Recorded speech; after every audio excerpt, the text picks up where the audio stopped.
kabisado niyo na po ba ang 6 na pinagbabawal sa ating community standards?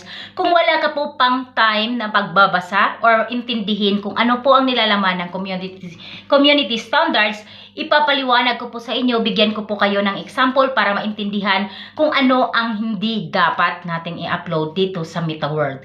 Mga kalalabs, dahil malapit na po ang October 6, ito po ay isa-isip po natin ang mga pinagbabawal para hindi po tayo magkaroon ng mga violations. So unang-una mga kalalabs, ito yung violence and criminal behavior. So ano nga po ba ang mga content dito? Ito yung mga content na mga karahasan at krimen. So, ang pangalawa naman po natin, ang safety. So, ano nga po ba dito?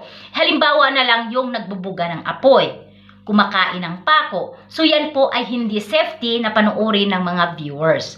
So, ang pangatlo naman po natin mga kalalabs ay objectable content. So, anong nilalaman ito?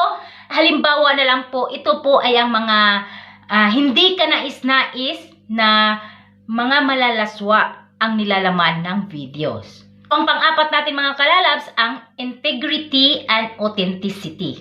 So ano nga po ba ang example dito? Ito yung mga content ng mga may paninira at mga panluloko sa ating mga kapwa creator, mga viewers, followers, at mga audience. So ang panglima nating tutunghayin ay ang respecting intellectual property. So ano po ba ito? Ito po yung mga patent, trademark, copyright, yung mga videos na in-upload natin na hindi naman sa atin ang mga audio or mga music.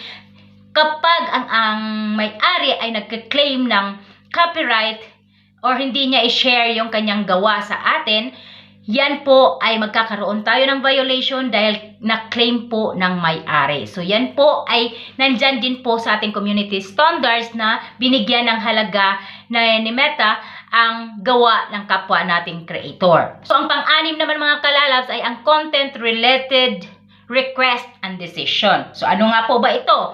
Ito yung mga content na naghihikayat sa viewers na mamili silang iboto. Halimbawa na lang, naglalagay ka dyan ng 2 emoji, tapos pinapapili mo ang tao. Yan po ay para makadagdag sa ating mga engagement. Yan po ay ang pinagbabawal din at magkakaroon ka talaga ng violation dyan. So mga kalalabs, tandaan po natin ang 6 na community standards na maka-violate tayo dito ay hindi tayo babayaran ni Meta sa ating mga earnings. So tandaan natin palagi ang 6 na pinagbabawal sa ating community standards para ma-aware po tayo. Yan, binigyan ko na kayo ng halaga, binigyan ko na kayo ng mga halimbawa para ma-aware po kayo. Kung tinapos nyo ang video na to, maintindihan nyo at kung gustuhan nyo naman ay i-share nyo sa ating kapwa creator para naman ma-aware din po ang ating mga baguhan na nagsisimula pa lang dito sa MetaWorld. So, huwag nyo pong kalimutan, Missy back!